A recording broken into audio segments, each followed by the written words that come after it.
రాయలసీమలో ఇప్పుడు టీడీపీ ముందున్న అసలు టార్గెట్ ఏంటి? 2024లో వచ్చిన గెలుపును కేవలం అసెంబ్లీ ఎన్నికల విజయంగా పరిమితం చేయకుండా శాశ్వత రాజకీయ పునాదిగా మార్చుకోవటమేనా?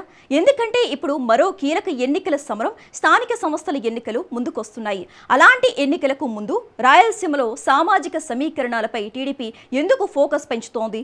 గవర్నర్ కోట ఎమ్మెల్సీగా బీసీ సామాజిక వర్గానికి ప్రాధాన్యత, మహిళకు ప్రాతినిధ్యం, అదే సమయంలో రాయలసీమకు ప్రాధాన్యత ఇవ్వటం, వైసీపీని సైడ్ చేసే ప్రయత్నాలు, ఇలాంటి అంశాలపై రాష్ట్ర రాజకీయ వర్గాల్లో ఎలాంటి చర్చ జరుగుతోంది? Let's watch. 2024 ఎన్నికల్లో రాయలసీమలో టీడీపీ సాధించిన విజయం సాధారణ విజయం కాదు. చాలా నియోజకవర్గాల్లో వైసీపీకి గట్టి ఎదురుదెబ్బ తగిలింది. టీడీపీ కూటమికి ప్రజలు స్పష్టమైన రాజకీయ మద్దతు ఇచ్చారు. కానీ ఎన్నికల విజయం తర్వాత అసలు పరీక్ష మొదలవుతోంది. అధికారంలోకి వచ్చిన తర్వాత ఎమ్మెల్యేలు, నియోజకవర్గ ఇన్ఛార్జీలు, స్థానిక నాయకులు, కేడర్ మధ్య సమన్వయం ఎంత ఉంది అనేది స్థానిక ఎన్నికల్లో తేలనుంది. కొన్ని చోట్ల టీడీపీకి అంతర్గత సమస్యలుగా మారుతున్నాయన్న చర్చ ఉంది. ఎన్నికల సమయంలో ప్రత్యర్థిపై పోరాడిన నాయకులు అధికారానికి వచ్చిన తర్వాత తమలో తామే పోటీ పడితే దాని ప్రభావం ఖచ్చితంగా కేడర్పై పడుతుందనే చర్చ రాజకీయ వర్గాల్లో జరుగుతోంది. అందుకే 2024లో టీడీపీకి వచ్చిన రాజకీయ మద్దతు అంతర్గత విభేదాలతో నెమ్మదిగా బలహీనపడకుండా చూసుకోవడం ఇప్పుడు టీడీపీ నాయకత్వానికి ప్రధాన సవాలుగా మారిందనే చర్చ నడుస్తోంది. 2024లో టీడీపీ గెలిచిన నియోజకవర్గాల్లో నాయకుల మధ్య సమన్వయం తగ్గితే పరిస్థితి ఏంటనే చర్చ నడుస్తోంది. స్థానిక సమస్యలపై ప్రజల్లో అసంతృప్తి పెరిగితే, కేడర్కు సరైన ప్రాధాన్యత లేదన్న భావన వస్తే అది ప్రత్యక్షంగా వైసీపీకి రాజకీయ అవకాశం కల్పించే పరిస్థితిగా మారొచ్చు అని రాజకీయ విశ్లేషకుల్లో చర్చ జరుగుతోందట. అధికారంలో లేకపోయినా వైసీపీకి రాయలసీమలో పాత కేడరు ఉందని, స్థానికంగా బలమైన నాయకత్వం ఉన్న ప్రాంతాలు ఉన్నాయి. అందుకే రాయలసీమలో టీడీపీకి ఇప్పుడు బయట ప్రత్యర్థి కంటే లోపల అసంతృప్తులే పెద్ద సవాలుగా మారుతున్నాయనే చర్చ ఉండడంతో సీమలో వ్యూహాలు అమలు చేయడం మొదలుపెట్టారట. ఇలాంటి పరిస్థితుల్లోనే గవర్నర్ కోట ఎమ్మెల్సీ పదవుల విషయంలో రాయలసీమకు ప్రాధాన్యమిచ్చేలా టీడీపీ నిర్ణయం తీసుకుంది.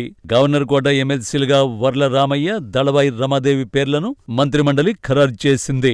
ముఖ్యంగా రాయలసీమకు చెందిన బీసీ నాయకురాలు దళవాయి రమాదేవి పేరును ఖరారు చేయడం సరికొత్త చర్చకు దారితీస్తోంది. బీసీ సామాజిక వర్గానికి అవకాశం, మహిళకు ప్రాధాన్యత, రాయలసీమకు ప్రాతినిధ్యం, ఇది కేవలం ఎమ్మెల్సీ పదవుల భర్తీగా చూడాల్సిన అంశమే అంటూ రాజకీయ వర్గాల్లో చర్చ మొదలైంది. రాయలసీమలో పార్టీ సామాజిక పునాదిని మళ్లీ బలోపేతం చేసుకునే ప్రయత్నంతో పాటు బీసీ వర్గాలు రాయలసీమ రాజకీయాల్లో కీలకమైన ఓటు బ్యాంకుని కాపాడుకునే ప్రయత్నాలతో టీడీపీ వ్యూహాలు అమలు చేస్తోందట. మహిళా ఓటర్లు కూడా ప్రతి ఎన్నికలో నిర్ణయాత్మకంగా మారుతున్నటువంటి నేపథ్యంలో ఇలాంటి రెండు వర్గాలకు రాజకీయ ప్రాధాన్యత ఇవ్వడం ద్వారా టీడీపీ అన్ని సామాజిక వర్గాలకు అవకాశం ఇస్తుందనే సంకేతాన్ని ప్రజాక్షేత్రంలోకి తీసుకెళ్తుందట. అంతేకాదు, స్థానిక ఎన్నికలు దగ్గర పడుతున్న సమయంలో గ్రామస్థాయిలో బీసీ మహిళా నాయకత్వాన్ని ప్రోత్సహించడం ద్వారా కేడర్ను మళ్లీ యాక్టివ్ చేయాలన్న రాజకీయ లెక్క కూడా సరిచేయొచ్చనే ప్రణాళికలతో టీడీపీ అధిష్టానం భావిస్తోందట. అంటే ఎమ్మెల్సీ ఎంపిక కేవలం శాసనమండలికి సంబంధించిన వ్యవహారం కాకుండా రాయలసీమలో టీడీపీకి కొత్త రాజకీయ సమీకరణాలను నిర్మించే వ్యూహంగా ఉందంటూ పొలిటికల్ వర్గాల్లో చర్చ జరుగుతోంది. ఇప్పుడు రాయలసీమలో టీడీపీకి ముందున్న అతి పెద్ద రాజకీయ పరీక్ష స్థానిక సంస్థల ఎన్నికలే. ఎందుకంటే అసెంబ్లీ ఎన్నికల్లో ప్రజలిచ్చిన తీర్పు ఒకటి, స్థానిక ఎన్నికల్లో గ్రామస్థాయి ప్రజలిచ్చే తీర్పు మరొకటి. అసెంబ్లీ ఎన్నికల్లో పార్టీకి అనుకూలంగా ఉన్న ఓటింగ్ను గ్రామస్థాయిలో కూడా అదే స్థాయిలోకి తీసుకురావడమే ప్రధాన అజెండాగా టీడీపీ భావిస్తోంది. అందుకే ఎమ్మెల్యేలు, స్థానిక నాయకులు, కేడర్ అందరూ ఒకే మాటపై పనిచేయాలనే సంకల్పంతో ముందుకెళ్తోంది.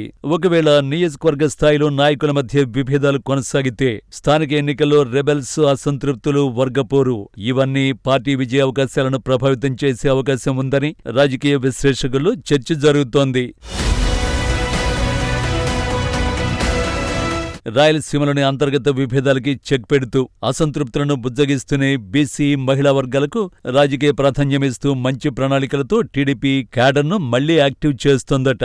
వైసీపీకి ఎలాంటి రాజకీయ స్పేస్ ఇవ్వకుండా చూడాలంటే స్థానిక సంస్థల ఎన్నికల వరకు రాయలసీమలో టీడీపీ తీసుకునే ప్రతి నిర్ణయం వెనుక ఇప్పుడు ఒకటే లక్ష్యం ఉందనే చర్చ అధికార పార్టీలో విస్తృతంగా జరుగుతోందట.